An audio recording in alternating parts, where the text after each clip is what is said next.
I'm doing all these things to try and build a ladder, and then I want to leave a ladder behind and get other deaf people to climb up and hopefully to make it a bit easier. You are the definition of booked, busy and blessed at the moment. Not only have you just been in Doctor Who, you've just released your new children's book, Marvellous Messages, which is incredible. And now you are starring in ITV's Code of Silence. I have seen it. It is incredible. You are incredible in it. Where were you at in life when this role came along for you? It was about 2 years ago, and they gave me this outline of an idea of what they want to do. And at first, it was lip reading, and normally with lip reading stuff, I'm always a bit wary of them and a bit, oh no, is it going to be the stereotype of, oh, I can lip read, I got stupid vision from far away, and I can understand every single word they say. It's never like that. And what really drawn to me is with like a puddle, and how difficult lip reading is and how hard it is, and going into that journey. And it isn't about her having the deaf character having a superhero way. It was about her wanting to show everyone she can do so much more than what society had put onto her.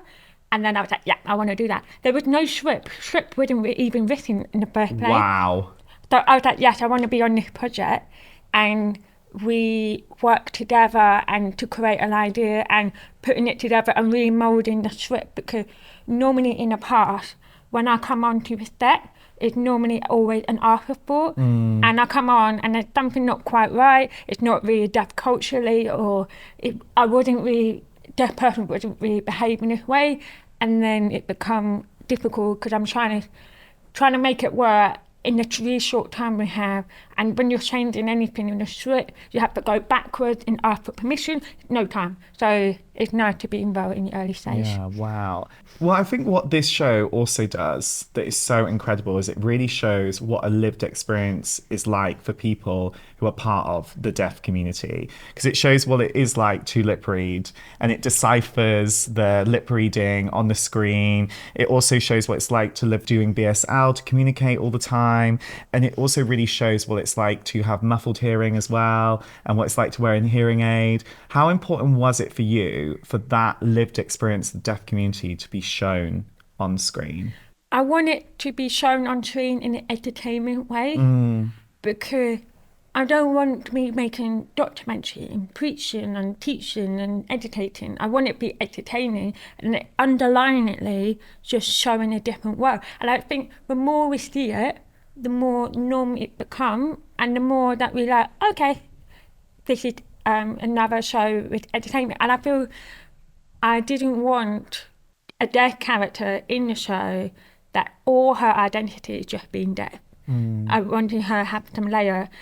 She got character and she got personality, and with the deafness on top of it, and the deafness is giving her the personality rather than her own whole identity.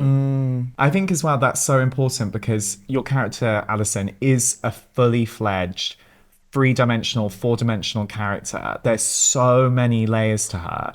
But is this kind of layered character still quite a rarity for you? Yeah, because I think it's getting better. In the last year or so, it is improving so much. I started seeing that reunion with the character that Maxie played, so much complex layer to it.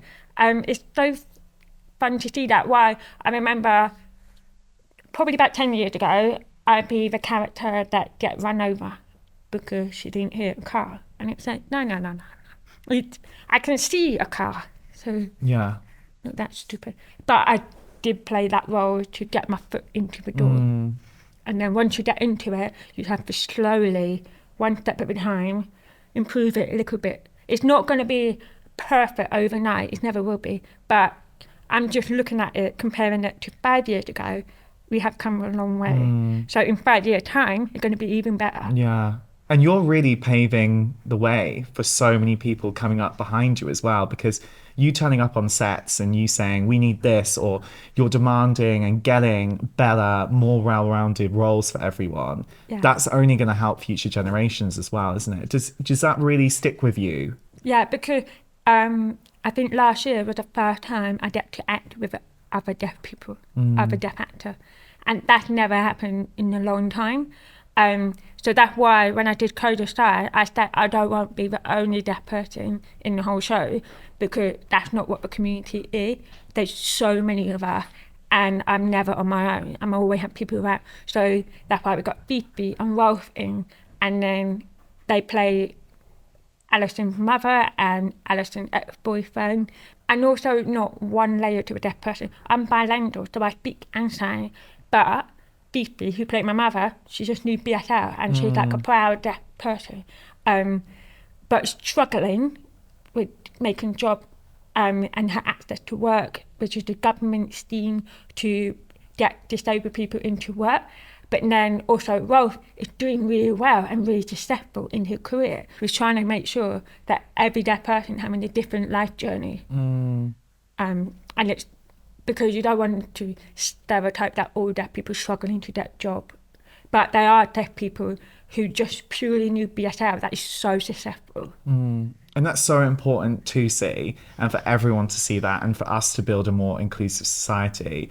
And there's one scene that you gave and you delivered in the first episode that really stuck with me, and your acting in it was so beautiful, and I just burst into tears when you cried. It honestly, I was thinking about it on the way here, and it's I find it very emotional thinking about it, because your character turns to your mum in the show and she says, I'm so fed up of trying to prove myself. Have you felt like that at different times in your career? Yes, I still feel like that to this day. I feel like this is the first time I get a lead acting role, and I've been acting for 13 years. It's really hard to get that, and I feel like I'm trying to prove to the industry I can do this, I can do this. I remember when I joined Eastenders, I got given 2-week contract, and then I was like really determined to prove myself, and then I got given 6-month contract, and then furthermore 6-month contract. So it's, and I remember doing the theatre play as well, and everyone would be able to move the set around, like moving the stuff around on stage, but I wasn't allowed to do that. I have just one job, and I felt like, why can't I do that? And like, I remember years ago I'd be working at the supermarket, and then everyone got trained to be on doing the tilt work, but I never got trained on the tilt, and no one ever spoke to me about what I want. It's always other people making decisions on me, and other people making decisions, thinking.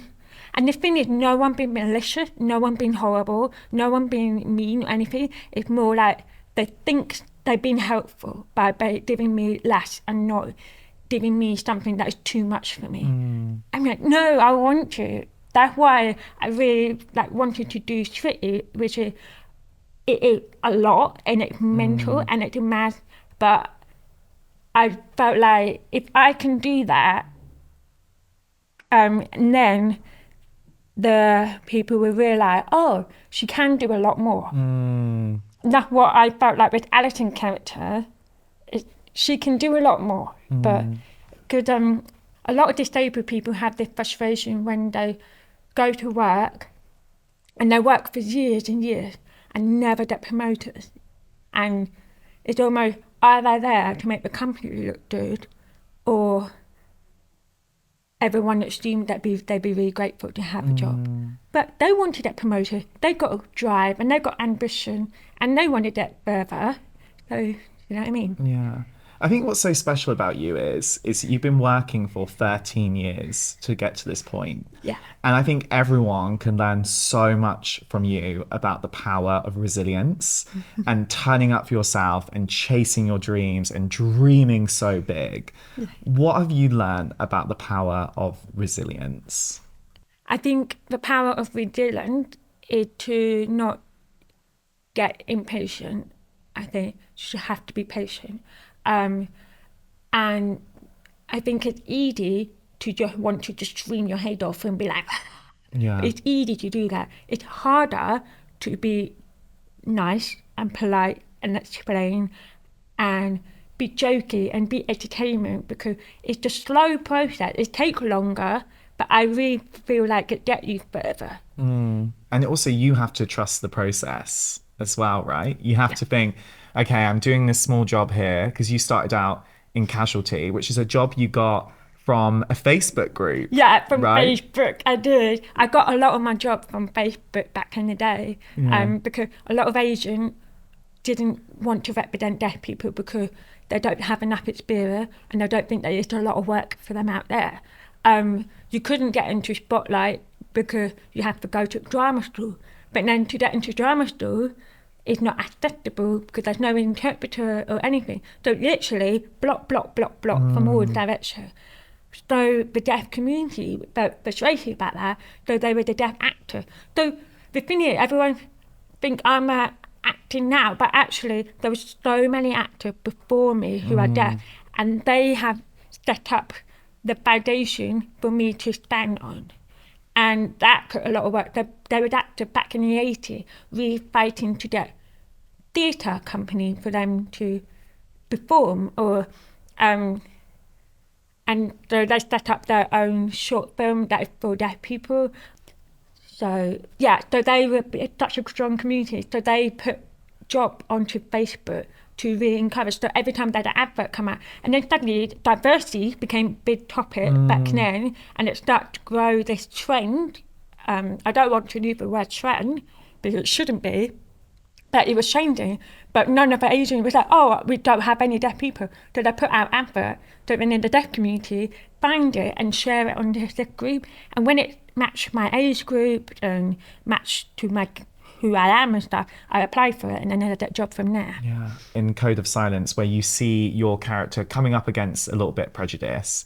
For instance, some of the detectives go off and they talk about her as if she's not going to know what's happening. Are there some moments of prejudice that you still face that really grind your gears and make you so annoyed that you're still having to deal with it? In the UK, it's becoming a bit less because I think I do get recognised. So when I go to, I don't know, fill up the petrol in my car, suddenly the customer service is great because they turn around and be like, here, and they're like, thank you. And I'm like, oh my God, everyone's so deaf aware. Then I realise, oh, they recognise me. But when I went away on holiday, I went to Australia, and I felt like, oh my God, it's going back to 2015 because no one knew me back in Australia. And I remember going to the market and I tried on this dress, and I was with my two friends that we all knew BSL without, we just knew standing. And the lady in the shop, I didn't realise at the time, she was filming us, and then she posts on social media making comments saying, bless them, you never know what people go through, and it's so inspiring and so beautiful seeing them standing to each other.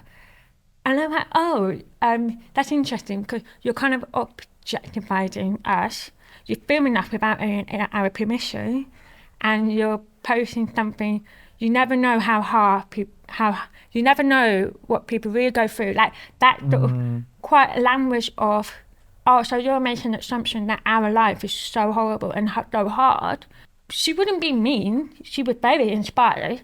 I didn't feel comfortable with that. And what made you think? Because my friend, she lived in Australia. She travelled around the world. She's amazing.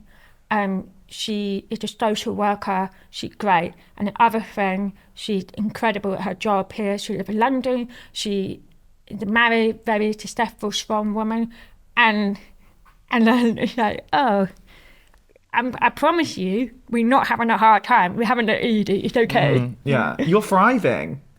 Yeah. And it's important to say that because I think sometimes people think, oh, you're struggling through life, but that is not the case, right? Not the case. Yeah. And I think it's interesting, the kind of prejudice, what you were saying, that word, is it's not like with like racism or sexism or homophobic is so aggressive and so horrible.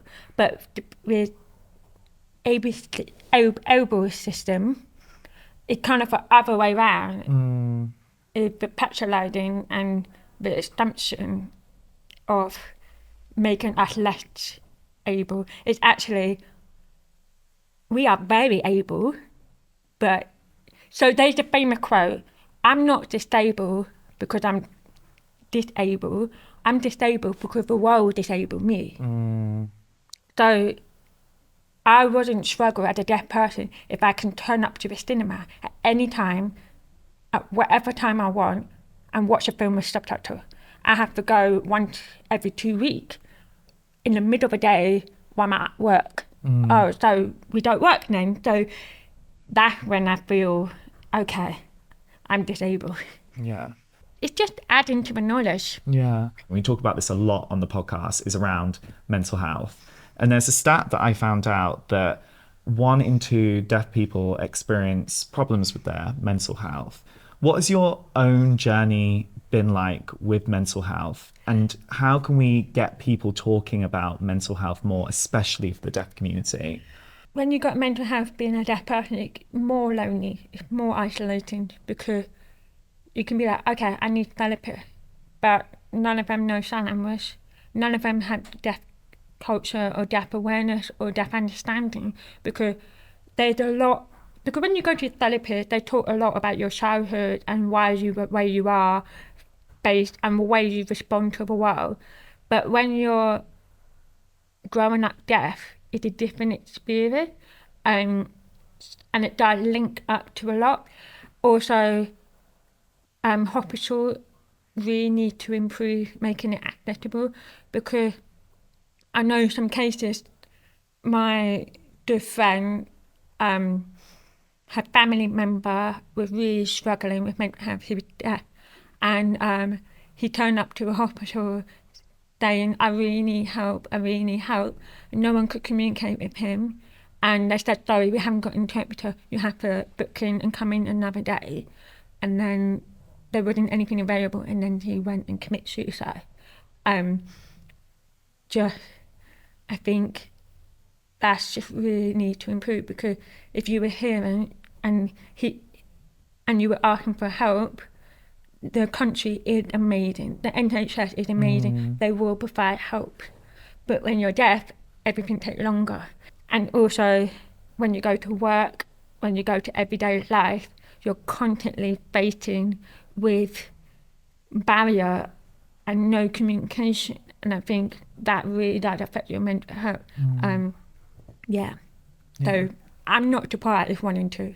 And then it's 1 in 4 is hearing people. Firstly, thank you for sharing that story. I think it's so important that people are so much more aware of that. And what you've done today by sharing your story really shows how important talking is. And I guess finding your cheerleaders in life, finding your community has really helped you move through life and work on your relationship with yourself, right? Yeah, I think it's about having a lot of people around you. Yeah. I'm very lucky to have that, and I know not many people have that. Yeah. So I'm very grateful for that. Yeah. And we are so grateful as a society for having you on our screens, delivering great performance after great performance, literally jumping over barriers and just pretending they don't even exist. But we always end on one final question. Okay. And that is, in the reign of your life, what is the one rule you'll always live by? Don't wait for a wave to be calm, to be ready for something. The wave always going to be choppy. You might well just ride it. You know what I mean? That's very metaphor. Very I cheesy. love that one though. Do you like it? Yeah. I feel like I've been going through some waves. Yeah. So this is helping me. Yeah. Because people sometimes think, oh, it's not the right time. It's always the right time, and it always just do it. And sometimes you might think it maybe a bit too much. Just ride it, you know. Just work it out and figure it out in a way. That's the only way. It's just ride the waves, I think. Yeah. And then another one, my better quote, you can only control your reaction to things. So there are 2 ways you could go about it. When you're really panicking and stressed, you could be really panicking and really stressed and get yourself all in chaotic and literally fall apart. or just be really calm in it and tackle it one at a time. The result is always going to be the same. Yeah, I love that. That is so inspirational. I needed to hear that today. You are the best. Thank you so much for coming in and chatting to me. It's been incredible talking to you and No, it's listening been to great you. talking to you, Yeah, Josh. you're the Great. best. Oh, Thank you you're so the much. best. No, you're the best.